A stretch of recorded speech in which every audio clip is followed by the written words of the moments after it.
You know. see a lot of people going more towards chat and non-voice support, which I think is fine. It saves some time filling out forms, but you're also eliminating any sort of chance for retention, referrals, upsells, and any sort of exit interview.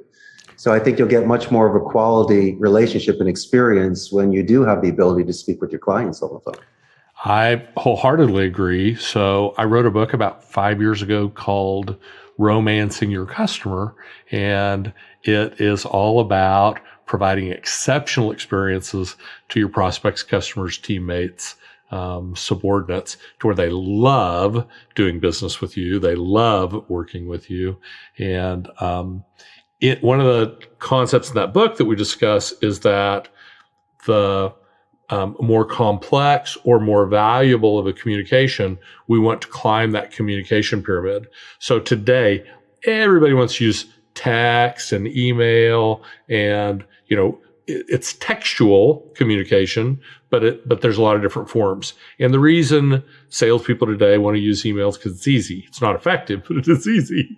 Okay. And then above that, we have VideoCon, what we're doing, or audio, I guess would be the next layer, and then VideoCon, and then face-to-face. And obviously, the more complex, the more valuable, the higher up that pyramid we want to go. And so think about proposing marriage.